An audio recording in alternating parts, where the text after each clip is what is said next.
अध्यात्म विज्ञान कोई धर्म या संप्रदाय नहीं है, ये स्पिरिचुअल साइंस है जो कुदरत के कानून पर आधारित है। ये विज्ञान पूरे ब्रह्मांड के सभी रहस्यों को उजागर करता है और जीवन के सभी पहलुओं को समझने के लिए एक नई दृष्टि देता है। इसी को आर्ट ऑफ विजन कहते हैं, दुनिया को देखने की एक नई दृष्टि, जो अध्यात्म विज्ञानी परम पूज्य स्वामी श्री कमलेशानंद जी के निर्देशन में सनातन सत्य का अनुसंधान कर हमारे जीवन को प्रकाशित करे। जय सच्चिदानंद। तो वर्तमान भाव को या वर्तमान जीवन को तो हम नहीं बदल सकते हैं। वर्तमान जीवन में भाव से जो नई एग्जाम देते हैं वो तो बदल सकते हैं, और वो एग्जाम से रिजल्ट भी बदल सकते हैं। मगर आज जो वर्तमान जीवन है उसको बदल, क्योंकि उसकी तो एग्जाम हमने दे चुके हैं। तो जन्म से मौत तक हमारे मन वचन काया की सभी अवस्था फिक्स है। कब मरने वाले हैं वो भी फिक्स है, कब क्या होने वाला है वो भी फिक्स है। और इसीलिए कोई व्यक्ति कहेगा कि मैं शक्तिशाली हूँ, हो सकता है, मगर उसका मतलब ये नहीं है कि मन वचन काया के ऊपर उसका कंट्रोल है। ऐसी शक्ति किसी के पास कोई, क्योंकि ये शरीर का क्रिएटर, ऑपरेटर, डिस्ट्रॉयर कुदरत है। तो इससे ऊपर कौन जाएगा? उसका ज्ञान हो सकता है मगर कंट्रोलर, जैसे केवल ज्ञानी होता है तो पूरे ब्रह्मांड का रहस्य उसको मालूम है। उसका मतलब ये नहीं कि उसका जीवन बदल सकेंगे। राम को भी ज्ञानी थे, वनवास जाना पड़ा, उनकी सीता उठा के ले गए। कृष्ण भगवान भी ज्ञानी थे, युद्ध करना पड़ा, मथुरा से भागना पड़ा, बोलते नहीं है तो क्या करेंगे? भगवान मालिक को भी कान में कीड़ा लगा। तो शक्तिशाली होना ज्ञान से कोई अलग बात है, मन वचन काया से कोई भी व्यक्ति स्वतंत्र नहीं हो सकता, कुदरत के कानून के अधीन ही होगी। और इसीलिए कोई भी व्यक्ति की प्रकृति भगवान नहीं हो सकती, क्योंकि प्रकृति को बनाने वाला, चलाने वाला, अंत करने वाला कुदरत है। तो वो प्रकृति भगवान कैसे हो सकती है? हो सकती है? हम मानते हैं मगर होती भगवान तो अंदर है, जो निरंतर प्रकाश दे रहा है। फिर प्रकाश का उपयोग क्या करते हैं वो तो आपके ऊपर है। जैसा प्रकाश का उपयोग करेंगे ऐसा आपको फल मिलेगा। इसमें प्रकाश की गलती नहीं। ये प्रकाश के अंदर हम अच्छे काम भी कर सकते हैं और बुरे काम भी, उसके लिए प्रकाश जिम्मेदार है। ये सूर्यनारायण के प्रकाश में कोई पॉकेट भी काट सकता है और कोई दान भी, और कोई पढ़ भी सकता है। तो इसमें प्रकाश की क्या गलती है? ऐसे आत्मा की भी गलती, वो निरंतर प्रकाश दे रहा है। तो उसके प्रकाश में डिस्चार्ज भी हो रहा है और चार्ज भी हो रहा है। हाँ, जैसा आपका ज्ञान दर्शन वैसा चार्ज, और डिस्चार्ज तो पिछले अवतार के चार्ज का डिस्चार्ज। उसमें आज के ज्ञान की जरूरत नहीं। आज आप लाख कहोगे कि मेरे को चोरी नहीं करनी है, नहीं करनी है, नहीं करनी है, झूठ नहीं बोलना है, नहीं बोलना है, तो भी बोलना पड़ेगा, क्योंकि आज झूठ बोलते हैं वो आज के पुरुषार्थ का फल नहीं, वो तो पिछले अवतार के कर्मों का फल है। समझ में आया? महाभारत के अंदर 5 पांडव थे, ठीक है? और 5 पांडव में धर्मराजा किसको कहते थे? युधिष्ठिर 5 भाइयों में सबसे बड़ा था या छोटा? और इसको क्या कहते हैं? उसको क्या कहते थे? धर्मराजा। वो धर्मराजा जुट्टू खेलने बैठे हैं, बोलते नहीं, आके बातों बोलो, और अपनी पत्नी को भी गांव में लगा दिया। धर्मराजा बोलते नहीं है, अभी उसको धर्मराजा कहेंगे कि अधर्मराजा कहेंगे? बोलते नहीं है। क्योंकि कर्म सत्ता के आगे किसी की चलती। मेरे पास ज्ञान हो सकता है, मगर ये ज्ञान मन वचन काया की अवस्था को बदल सकते हैं, क्योंकि इसका कंट्रोल तो कौन है? आप समझे? तो राम भी अपनी वाइफ को नहीं बचा सके, वो ले गए ज्ञानी होते हुए, क्योंकि ये कर्म सत्ता है, वो ज्ञान सत्ता बीच में नहीं आएगी। ज्ञान सत्ता अलग चीज है, वो अनुभूति का विषय है, और कर्म सत्ता जो होती है वो कर्मों की फल के लिए है, तो फल कुदरत देते हैं, उसमें हमारा ज्ञान बीच में। अगर मेरे को केवल ज्ञान हो गया है तो भी, अगर मेरे को कान में खिला लगना संजोग लेकर आया तो लगेगा, वो केवल ज्ञान बीच में नहीं आएगा। समझ में आया कि नहीं आया? तो दोनों चीज क्या है? एक अनुभूति वो अलग चीज है, और भुगतान वो अलग चीज है। भुगतान के अंदर कंट्रोल कुदरत का है, और अनुभव के अंदर कंट्रोल आपका है। आप ज्ञान में कितने भी आगे बढ़ सकते हैं, मगर मन वचन काया का कंट्रोलर कभी भी नहीं बन सकते। अभी तो थोड़ा थोड़ा अनुभव में आ रहा है, जैसे कुछ भी परिणाम आता है डिस्चार्ज में, तो वहाँ कोई भी परिस्थिति में ज्ञान हाजिर होता है तो वो दिखता भी है, ये प्रकृति की हो रहा है, कुदरती रचना है, ये लेके आया हुआ होके रहेगा, और हमारा मैं शुद्धात्मा हूँ, प्रकृति को हो रहा है, ऐसा रहता है। अच्छी बात है। मेरा कहने का मतलब ये है, टेंशन कोई भी व्यक्ति को तब होता है जब इसको लगता है कि मैं शरीर हूँ, मैं शरीर हूँ, और शरीर को चलाने वाला भी मैं हूँ, और जो शरीर भुगतान करता है, भुगतान करने वाला भी मैं हूँ। तब तो इनको टेंशन होगा ही। मगर जब आपको ये दुनिया का सनातन सत्य मालूम हो गया कि ना ही मैं शरीर हूँ और ना ही शरीर को चलाने वाला, और जो शरीर भुगतान करती है वो भुगतान करने वाला भी मैं, तो भी कोई टेंशन नहीं है। प्रकृति का या शरीर का जन्म, जीवन और मृत्यु कुदरत के कानून के अधीन है, हमारे ज्ञान दर्शन के अधीन नहीं है। तो दोनों को जोड़ने की जरूरत, दोनों अपनी जगह पे बराबर है। और इसीलिए अगर हमारे पास ज्ञान है तो फिर ये शरीर के संयोग क्या है उसका टेंशन लेने की जरूरत।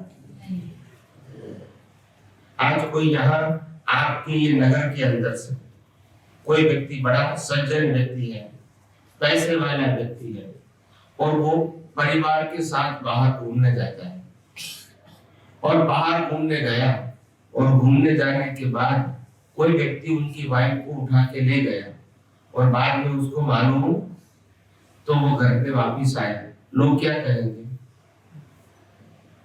लोग क्या कहेंगे बताइए? इनको बातू कहेंगे, इनको क्या कहेंगे? हैं? कहेंगे। हाँ, मगर राम को नहीं कहेंगे, उनके लिए भाषा में होगी। तो बोला गया ना, उनको भी एक धोबी ने बोला ना, नहीं धोबी ने जब राम वो हरण के पीछे दौड़े यहाँ और यहाँ सीता जी रावण ले गए, ये भी एक कौतुक था है। धोबी लोगों ने कहा कि ये काया है, आप समझे? तो इसीलिए मैंने कहा कर्म सत्ता किसी को छोड़ेगी नहीं। आपका स्टेटस क्या है उससे कर्म सत्ता से कोई मतलब, भले आपका स्टेटस रहेगा मगर कर्मों की भुगतान तो स्टेटस के साथ भी करनी पड़ेगी। स्टेटस मिलना वो एक अलग बात है, और कर्मों की भुगतान वो अलग बात है। ओवरऑल क्वालिटी के आधार से, कर्मों की क्वालिटी के आधार से आपको स्टेटस मिलता है, मगर व्यक्तिगत जो भुगतान है वो तो वही की वही नहीं। राम को भी तो सीधे सीधे करके भटकना पड़ा, उनका बाहर का परिणाम है। आप समझे? उन्होंने कहा कि राम को सीधे सीधे करके भटकना पड़ा, और आज कोई अपनी बीवी का नाम देंगे और घूमते रहेंगे तो लोग क्या कहेंगे उसको? बोलते हैं बड़ा पागल है क्या, बोलते नहीं दिन रात घूमता रहता है। तो ऐसी दुनिया है, क्या करेंगे? संजोग आएगा तो ये सब कुछ रोल प्रकृति को करना ही पड़ेगा। उसमें ज्ञान बीच में, मैंने कहा है ये शरीर जो है, इससे जो ये मन वचन काया से जो कुछ भी हो रहा है, ये सब प्री डिसाइडेड या रिकॉर्डेड है। क्या है? हम अपना जीवन शुरू करते हैं जन्म के साथ तो सिर्फ प्ले करते हैं। क्या करते हैं? उसमें पॉज नहीं होता है, रिवाइंड नहीं होता है, या फास्ट फॉरवर्ड भी नहीं होता है, सिर्फ चलती रहती है अंतिम श्वास तक। क्या बताया?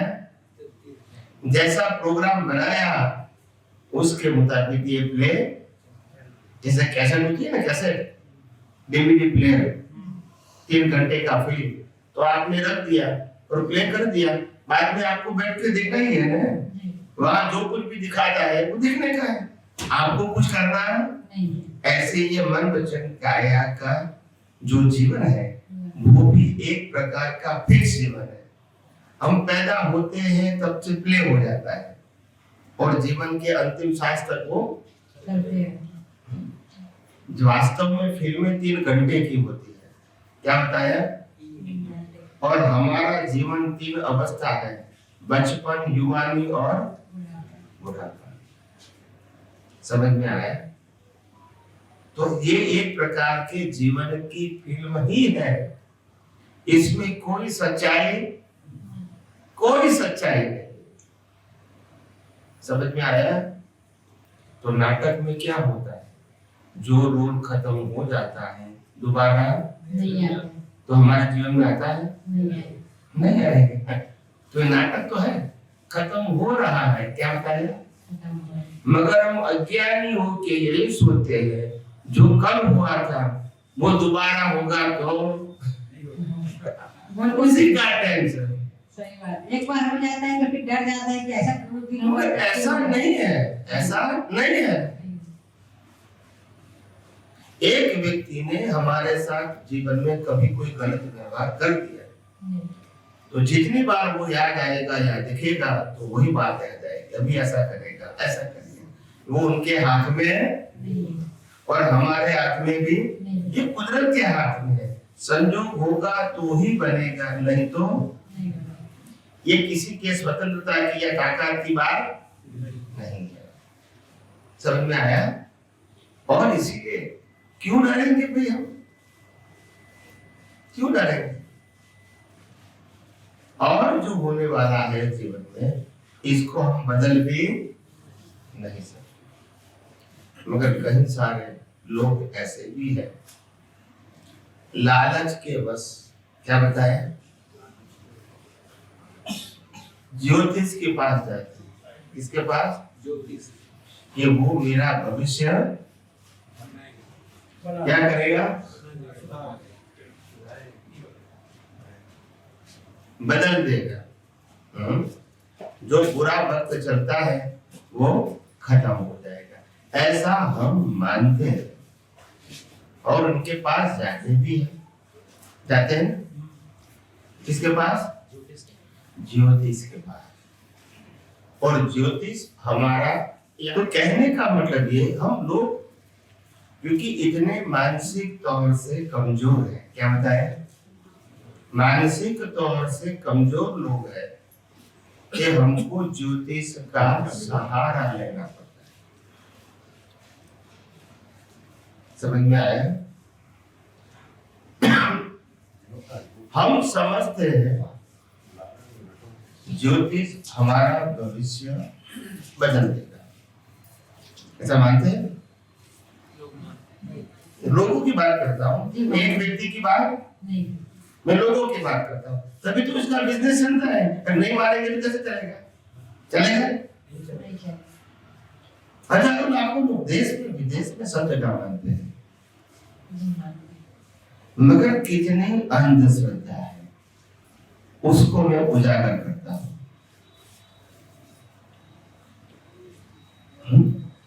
और वो भी सिद्धांत के साथ, श्रद्धा के साथ नहीं। सिद्धांत शब्द बोलूंगा उसका मतलब है सनातन सत्य। क्या बताया?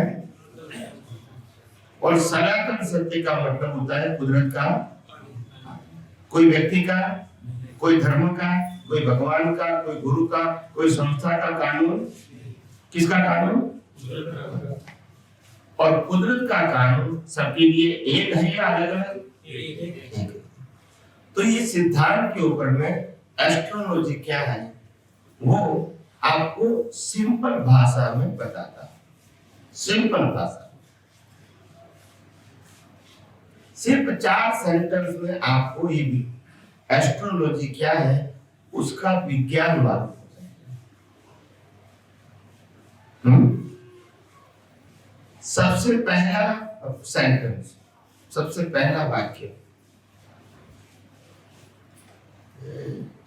ज्योतिष विद्या है, शास्त्र ज्ञान नहीं।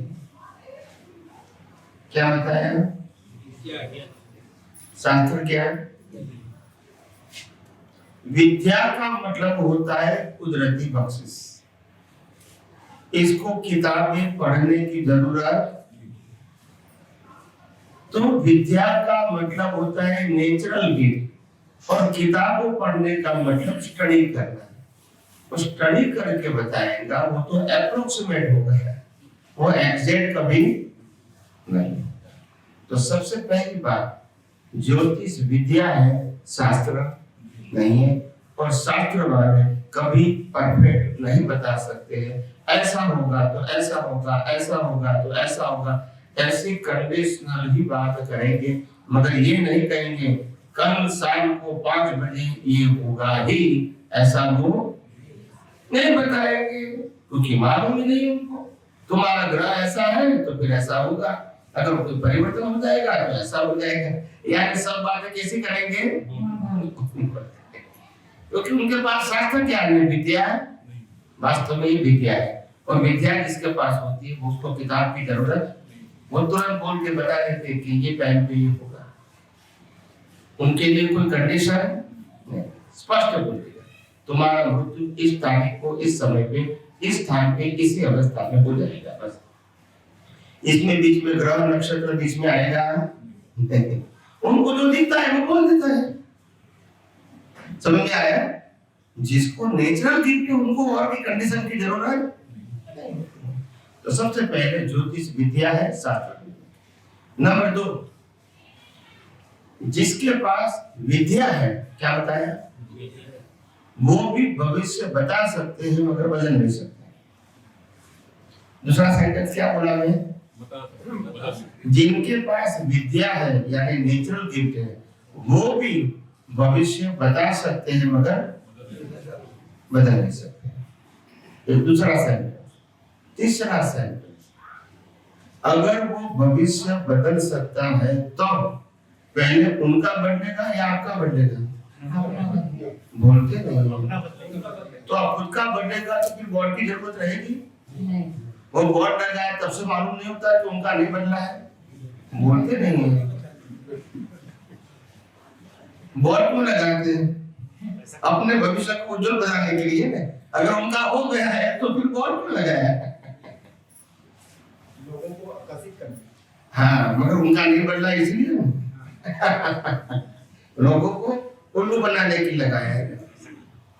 तो तीसरा सेंटेंस, अगर वो भविष्य बता सकते हैं तो बदल सकते नहीं है। अगर बदल सकते हैं तो पहले उनका बदलेगा या आपका बदलेगा? तीसरा। चौथा और लास्ट सेंटेंस, ज्योतिष का घर किनके पैसों से चलता है? पब्लिक के पैसों से उनका घर चलता है और वो पब्लिक का घर चलाएगा। नहीं, सोचो पहले, मेरी बात को सोचो। हम उनका घर चलाते वो हमारा चलाएगा। देखो कितना पुलिसनेस है। आप समझे? हमारे पैसे से उनका घर चलता है और हम मानते उनसे हमारा घर चलता है। यही तो भ्रांति है। वो बोर्ड पे लगाते हैं कि आज कोई आना चाहिए पैसा देने के लिए, वो सुबह से वेट कर रहा है। समझ में आया? क्योंकि वो तो व्यापारी है, तो ग्राहक को तो ढूंढना ही पड़ेगा। और हम वो समझते ये ग्राहक आया तो मेरा धंधा चलेगा, हम मानते हैं तो ये ज्योतिष मिल गया तो मेरा घर चलेगा। ये दोनों एक दूसरे का, ये दुनिया चलती है, चलाने वाला चाहिए। और यही दुनिया झूठी माया ऐसी है। ये काया भी झूठी और माया भी झूठी। कब क्या होगा मालूम नहीं, आप समझे। और बड़े बड़े ज्योतिष, प्रकांड ज्योतिष जो भगवान श्री रामचंद्र के समय था, वशिष्ठ और विश्वामित्र ऋषि, समझ में आया ना? उस जमाने में थे वो, और उन्होंने राम का भविष्य तय किया था। यस और नो? बोलते नहीं है। राम के पिताजी ने, दशरथ जी ने सबको बुलाया था कि नहीं, कि राम को गादी पे बैठाने के लिए उनका समय निकालो, मुहूर्त निकालो, बुलाया था कि नहीं? तो वो ज्योतिष कोई कमजोर थे क्या? बोलते नहीं है। तो सभी ज्योतिषियों ने बताया कि ये दिन का मुहूर्त क्या है, अच्छा है, आप इसको गद्दी पे बिठा दो। तो सबने अपना अपना उनका भविष्य बता दिया और सबको गिफ्ट देके अपने आश्रम में भेज दिया। और सुबह में तो आप सबको मालूम है, जो गादी पे बैठना था उसको कहाँ जाना पड़ेगा? वन में जाना पड़ा। तो बाद में वो ऋषि मुनि कभी वापिस, क्योंकि मुंह दिखाने के लिए लायक ही नहीं रहे, बोलते नहीं। अभी कौन उनके सुनेगा बताइए? नहीं, देखो ये वास्तविकता है कि नहीं? मैंने तो कहानी नहीं बनाई है, ये तो सच्चाई है ना, जो आज तक हमने सुनी है, पढ़ी है। तो ऐसी दुनिया है भैया। ये दुनिया को चलाने वाले कोई व्यक्ति नहीं है। ये दुनिया कुदरत चलाती है और कुदरती कानून से चलता है, किसी की मर्जी से। और हमारा पूरा जीवन भी कुदरत के कानून से चलता है, हमारी मर्जी से। हमको नहीं मालूम कि पैदा होते ही माता पिता कौन मिलेगा, बोलते नहीं है मालूम? पैदा होते हुए भाई बहन कौन मिलेंगे मालूम? रहने का घर कहाँ मिलेगा मालूम? कौन सा धर्म मिलेगा वो भी मालूम? और जन्म लेने के बाद जीवन में क्या क्या होने वाला है वो भी मालूम? और कब मर जाएंगे वो भी मालूम? और अपने आप को बहुत बड़ा मानते हैं। क्या मानते हैं? समझ में आया? जितने अपने आप को अहंकार से बड़ा मानोगे, इतना ही मरते समय आपको भुगतान ज्यादा होगी। क्या बताया? क्यों ज्यादा होगी? क्योंकि जितना बड़ा बनाए है वो छोड़ना बोलते नहीं है। अगर मेरे पास 1 लाख रुपया है और अगर 1 घंटे के बाद मृत्यु होने वाली है, तो मेरे को नुकसान कितना होगा? और 10 लाख है तो, और 10 करोड़ है तो, और 100 करोड़ है तो टेंशन किसको ज्यादा होगा? बोलो ना। क्योंकि मेरा माना है और फिर छोड़ना है, तो जितना आनंद लिया है इतना दुख की भुगतान भी। और उसके साथ जब छोड़ने का वक्त आता है तो कुदरत किसी को ऑप्शन ले जाने का और कोई रास्ता। समझ में आया? तो ये कुदरत का कानून। और इसीलिए मैंने कहा जन्म से मौत तक जो कुछ भी मिलता है, सत्ता के रूप में, संपत्ति के रूप में, साधन के रूप में, संबंधों के रूप में, ये सब कुदरत ही देती है और कुदरत ही देती है। इसीलिए कभी मालिक की भाव मत करो। हम न मालिक थे न मालिक है, और नहीं मालिक। कुदरती मालिक थी है और ये शरीर जो पंच महाभूतों से बना हुआ है उसका मालिक भी कौन है?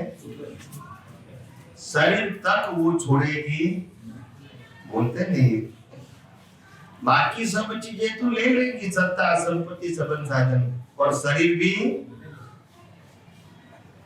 नहीं लेंगी। अभी आप बताओ हमारा क्या है? फिर भी लड़ाई झगड़ा चालू, किसके लिए वो तो नहीं मालूम, किसके लिए झगड़ते वो नहीं मालूम। बोला मेरा है इसीलिए मैं झगड़ता हूं। तो कुदरत के तुम्हारा है तो तुम लेकर आए थे, तो बोला नहीं लेकर जाओगे, तो नहीं तो फिर मेरा क्यों बोलते हो? न लेकर आए हैं न लेकर जाएंगे, तो फिर मेरा क्यों बोलते हो? तुम्हारा है तो ऐसा बोलो कि लेकर आया था, या तो तुम्हारा है तो बोलो मैं लेकर जाऊंगा। दोनों में से ना कहता है, फिर तुम्हारा कैसे बोलते